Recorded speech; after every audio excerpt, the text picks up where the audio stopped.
In today's video, I'll show you a quick guide on how to start your Facebook ads from start to finish and how you can make them profitable using strategies and small tips and tricks that I have for you guys today. So let's get into it. First things first, let's go over a checklist that I just created here. So this is what we're gonna cover in today's video. So first of all, we're gonna create a Facebook account.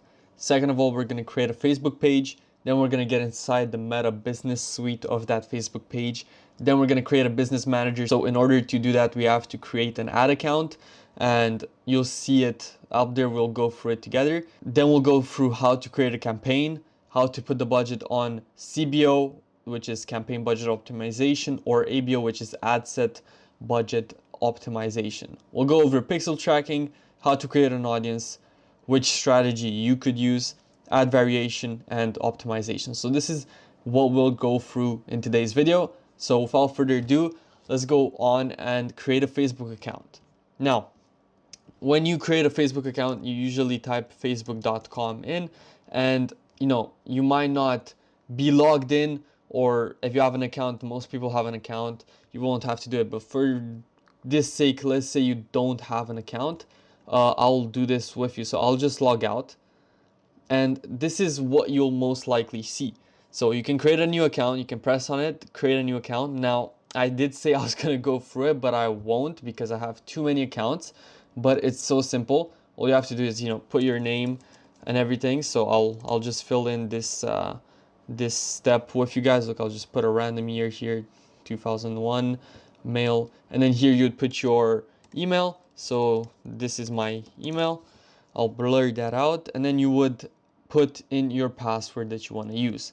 So since I already have an account, I won't do that, but you'll have something like this here. So this is the account that I use, and I press login, and obviously I have 2FA on, so it will send me a code. So 1 second, let me get it.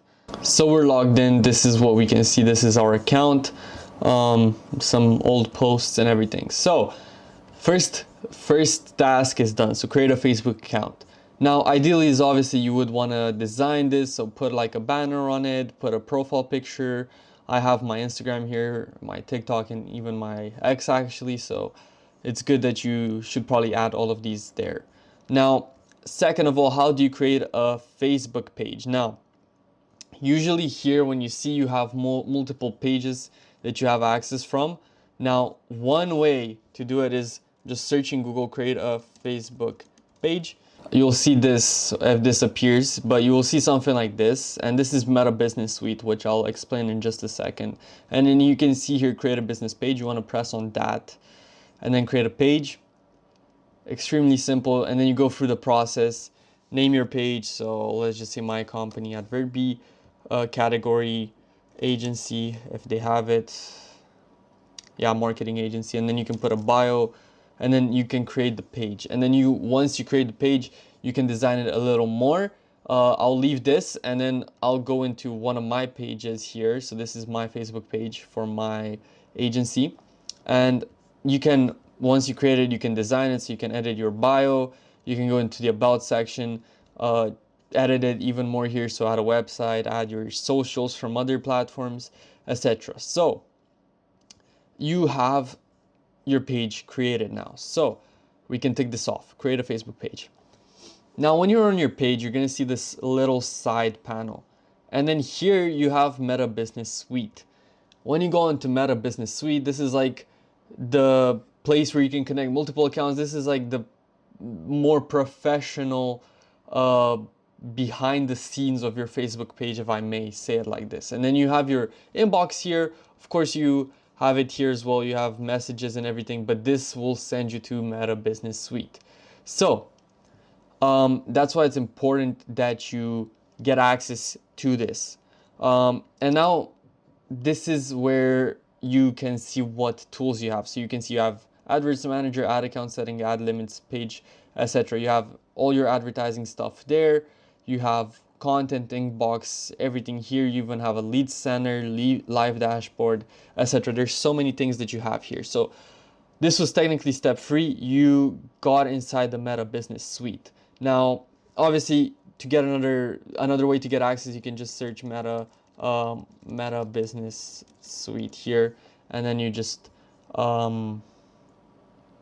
press on this, and then you get access to it. Now, another thing is, if you have multiple accounts here, you can press on this and then you can just scroll through them. But for this sake, I won't do anything here because these are my clients and I don't want to change anything. So technically, this is your Meta Business Suite, and you can kind of call this a Meta Business Manager. It's the same thing. You obviously can manage things and all of that type of things. So this is technically your Meta Business Manager at the same time. It's got two different names. It's literally the same thing, and you can manage things from behind the Facebook page technically. So in order for you to get access to your ads manager, you can go to all tools and then literally just click on Adverts Manager right here. So you have all tools under advertise right here. You can find Adverts Manager. Sometimes it's Ads Manager. I think they kind of changed it right now because they constantly change something. You can see here it's called Ads Manager. And you have your ad account here. So you have to understand there's multiple levels to this Facebook thing, because you have an ad account, you then have your Meta Business Suite, you have, which obviously is owned by the Facebook page. So you cannot have a Meta Business Suite without a Facebook page. And you cannot have a Facebook page without your personal ad account. So if this gets shut down, automatically everything here gets shut down. This doesn't get shut down if your ad accounts are, given access to someone else. So there's a couple exceptions, but let's say you don't give access to anyone, to your Meta Business Suite, to your ad accounts, etc. If this gets shut down or you delete this account or something like that, then you cannot find this anymore. Now, if your ad accounts get shut down, so one of them, then that is totally fine as long as you have another one, because if you don't have a backup account, you cannot create a new ad account. So you're technically finished. That's why I have two ad accounts. I think one of them might have had problems in the past, if I'm not mistaken. If not, then I have two ad accounts just in case. For example, if this one gets, restricted or banned for some reason, I have this one that I can run ads from. So it's always good to have multiple ad accounts. Now, the way this works is that once you start running ads, you're only allowed one ad account, and you can see this in all tools. You can go to business settings somewhere here. Yes, business settings, and then you can check how many accounts you have. So you can go under ad accounts, and then you can see I have two, and I can add and then create a new ad account. Now I can because I've spent money on Facebook before, but before you do spend any money, you're going to be allowed only one ad account. And what I forgot to mention is that when you go from Meta Business Suite to Ads Manager, if you haven't had an ad account before, you won't be able to, you're gonna have to create one. So you're gonna basically have to create this whole thing right here. And then when you get access to this, you'll have nothing here. So you'll most likely have like a blank screen where you're gonna have this button, and then you can create a new ad account. So you can create a new ad account, put the name here, put the time zone here, and put the currency right there. And you're going to be allowed only one, as I mentioned in the beginning. And once you spend a bit more money, give it a couple days, and then you're going to be able to create two more. So two more ad accounts you're going to have 3 in total, and I highly suggest you create 2 more.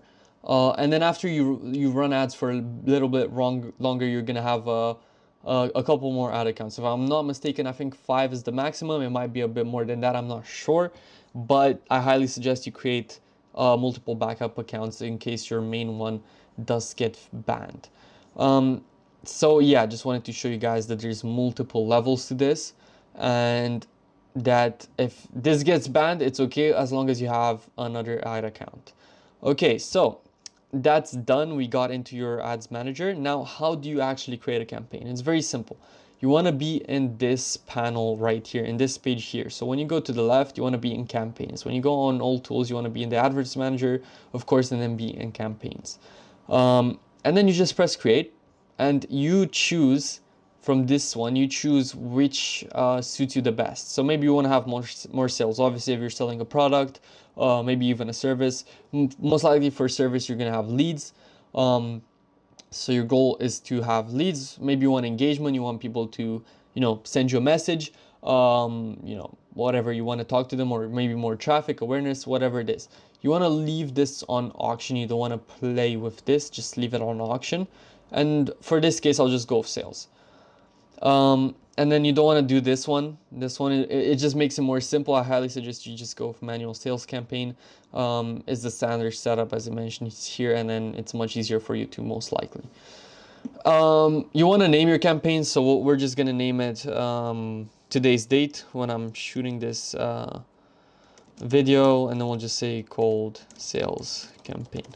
Obviously, you don't want to put a name like this. This is absolutely horrible. It won't help you in any way. Now, if you obviously have any categories, so maybe your politics, you're doing any of these, I highly suggest you put them, because otherwise your ads may get banned. If you don't touch this. And here's where this comes. So you have advantage campaign budget, which is technically campaign budget optimization. So let's just take this off. We created campaigns. So this is we're right now onto this. So let's say you want to distribute your budget on the campaign budget level. Now, what does that do? So technically, when you have multiple ad sets and you put the budget on this level, the campaign distributes the budget automatically across all of the ad sets and finds the best performing ad set, and it invests more money into it, more money off this budget right here. So if you have 5 ad sets, one of them might be getting half of the budget because it's performing, but the rest of them aren't getting anything. So are getting, obviously they're being distributed a budget, but they're not being distributed enough. Obviously, I'm talking about this budget. This is very little for 5 ad sets. That means technically $4 a day for an ad set, which is very, very low. And obviously the budget is distributed in order of which ad set performs the best. So yeah, that's what advantage campaign budget or campaign budget optimization does. I'm going to turn this off and show you what ad set budget optimization is. When you go to ad set budget optimization, you go to the ad set level. You can scroll down a bit. We'll go over this in just a second. And then you have here budget and schedule. And obviously you want to put a daily budget. You can have a lifetime budget. I just don't suggest you do it, but we'll go for this case with this budget. So what ad set budget optimization is, it means that this specific ad set has $20 a day to spend with. So if you were to have 4 more ad sets, so 5 in total, each of them would be at $20 a day. That would be $100 every single day for 5 ad sets. Now, what this does is that you have multiple ads within your ad set, and now you have a bigger budget that goes to all of those ads. So you have multiple ads to test with, and you have a bigger budget. And of course, it's like the same process in campaign budget optimization. More money is spent on the ads that perform, but with this level of optimization, of budget optimization, you can find out easier which ads perform and which ones don't. Now, I see a lot of people doing ad set level, doing campaign level, and so on. There's so many ways you can do it. In my opinion, it really does depend on the case. I usually do ad set level because for me there's no point in doing campaign, because I've worked with some people where I only ran one ad set. So there's no point in doing campaign or ad set. It's gonna basically be the same thing. But I would probably go for the ad set level optimization. Now, a lot of people might disagree. Well, my opinion is because obviously you can find out actually which ad set performs or which ads do perform, as long as the ads are different from each ad set, and obviously you're targeting different audiences. So, of course, it's up to your decision. You don't have to say what I'm doing. You don't have to take into consideration, you do whatever you want. That's what I'm trying to get across. So now that we completed this, we can go into pixel tracking. Now, most likely you saw here that when you track something like this, you want to track all of your sales. So you're gonna have to pick a conversion event. So for our case, it's most likely gonna be purchase, and you want to do purchase because obviously that's the goal that you want people to do, buy from you. And then here you're gonna have set up conversions, and you can track your conversions with standard events or track custom conversions. Now, this pixel tracking thing could be quite complicated. Sometimes I personally don't like it either because it always creates problems. The code is never working and stuff like that. Now, what I did right here is go to all tools and then go into events manager. So how do you create a pixel? So let's just go to data sources for a second here. And I'm on my second account, I'm not on my main, but this is technically a pixel that I haven't installed. This was just like a test that I did, I don't even remember when. So you can set up this pixel, so set up Metapixel. You can install the code manually, or you can check for a partner. Now, if your website is built in any of these, you're basically lucky because they have tutorials on how you can install the pixel and how to get it working. For Shopify is very simple, for Wix is very simple. Those are the ones that I've worked with. Now, if you were to do it manually, you would have to take the code. So install the code, you take this code and put it in the header of your website. So the header is literally around the top. You want to put it right under, because if you put it at the end, the pixel won't activate at all when the website starts or when someone comes on your website. So you want to put it at the beginning so that when someone does come on your website, the pixel tracks them. And then you can add all sorts of events to it. So for example, purchase, and then people will you will know when someone buys. So I'll give you guys an example from one of my past clients, just so that you can see what her pixel was like. It's a bit more complicated here with the pixel stuff, so you can expect that. So let's go to data sources, and this was her pixel. So you can see she had multiple events, so page view, view content, add to cart, initiate checkout, purchase, and then view categories. So sometimes it doesn't track correctly, but this pixel is getting data from these events, so that means it's working. So purchases, this is how many purchases you can see when they were bought and the activity they have, and you can also see the adds to cart and everything, so everything could be tracked.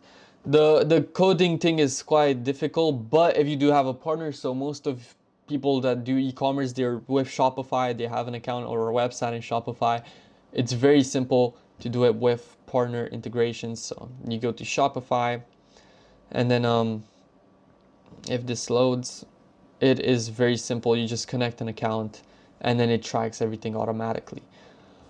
Okay, so that's the pixel stuff done. If you do have more questions about the pixel stuff, I know it could be quite complicated. Feel free to put any comments in the description or in the comment section. Just comment whatever you don't understand or whatever you need help with. I'll try to help you with what I know on the pixel stuff. But yeah, that pretty much sums it up. So how to create an audience. This is technically quite simple. So in order for you to get access to your campaign again, you want to hover over it right here and then press edit, and this will open up again. You want to go to your ad set, scroll down a little bit, and then you'll find audience controls and then advantage plus audience. Here, obviously, you want to put the country that you want to target. So we'll just leave Romania for the moment. You can also exclude countries. So maybe you don't want to have, let's just say Serbia. Just for an example, you don't want to have people from Serbia that see your content or something like that. For this case, we're not going to exclude anyone, and we're just going to leave Romania on.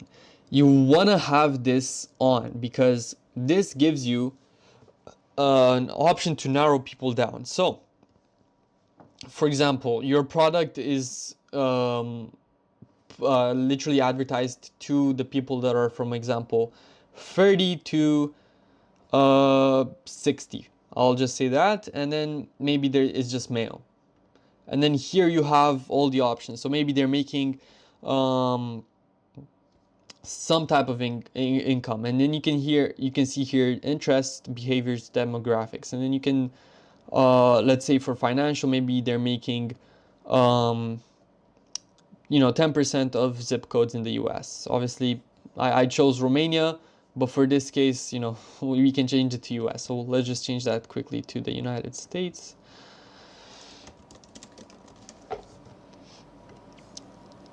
And yeah, we can also see here in real time how big our audience is. It's a bit over 4.4 million and just a bit under 5.5 million. And then of course you can narrow it down a little more. Maybe they're single, I'm pretty sure. Yeah, relation status, single, and stuff like that. I don't know why I put these, but you can play around with it. You've got quite a few options to pick from. Be careful because some of them may be behaviors, some of them may be interests. Usually when you want to target someone in your specific industry, you go to their interests. Maybe they are in agriculture, they love agriculture, and that's one of their interests. So you want to be careful with that, and that's how you can build an audience. The simple way to target it. I've done it like this many times, and I've gotten really good results with it. Now, you can go to audiences here. So again, go back to all tools and then go to audiences. Let it load, and you can create your own audiences here. So you can create a custom audience. You can obviously create a lookalike audience. So you can have a source, custom audience. Maybe you want to have Instagram account. And the funny thing about here is that you can connect one of your Instagram accounts and it will take the followers from that account, and then it will create a lookalike audience with people from that account technically. So let's say you have 100,000 followers, it will take those followers, create a lookalike audience based on those people, and then you pick the country that you want the audience to be from. So maybe you want the United States. Again, we'll just take this example, United States. And then you obviously don't want to put it too big, so I'll probably suggest 1%, maybe 4%, depends on how big you want your audience to be, but I usually suggest keeping it quite small. And obviously that depends on how big your audience is from your lookalike. And then you can create an audience. You can also create a custom audience. So maybe website, and then here you have a pixel. So my pixel isn't working, but the pixel tracks people, and you can create this audience, and if it's being populated by a lot of people, so the pixel has a lot of people tracked, you can put that into a remarketing campaign and then re-show your ads to people that have already seen your ads or have been on your website before. So I would probably suggest putting this for 90 days, so keeping them for 3 months in there. So that's how audience works. There's a lot of things you can do here, so you can play around with it. Usually you don't want to complicate it too much, so it's either the remarketing campaign, which is a custom audience with website, or the Instagram account. Now, of course, there's a lot of other things you can do. You can play around with an Excel sheet and then have leads in there, and then insert it into Facebook and create an audience based on that. There's a lot of things you can do. There's a lot of options and variants to that. Now, how to create a strategy. There's multiple ways to see what strategies work for your campaign. So I'll just share one that I use quite often, and that is the winner ads strategy. So we start off with a new ad set. We have multiple ads in here, and let's say we have 5 ads and we let it run for a week. We see the results after 1 week, and then we see that maybe 2 ads are the ones that actually turned profitable and they brought in the most purchases. Now for this case, we'll just say we'll turn off the ads that didn't perform.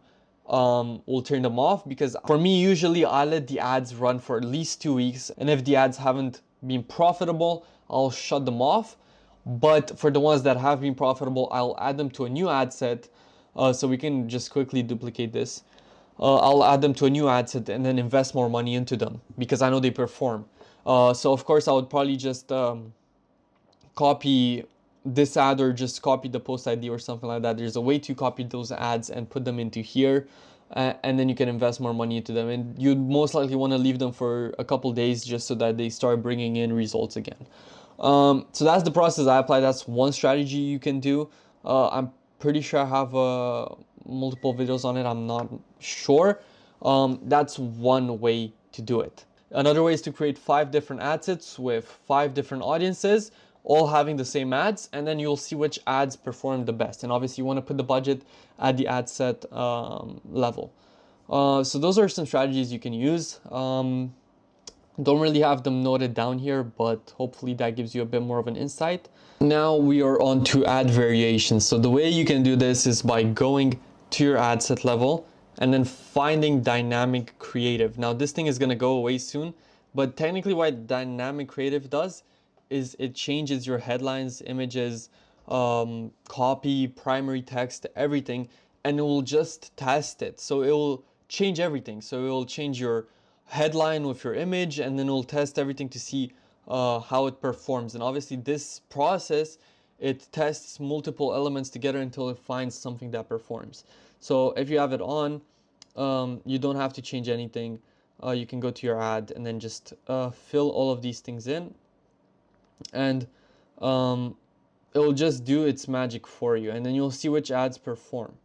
So that's what you can do with ad variation. Obviously you can change the text manually.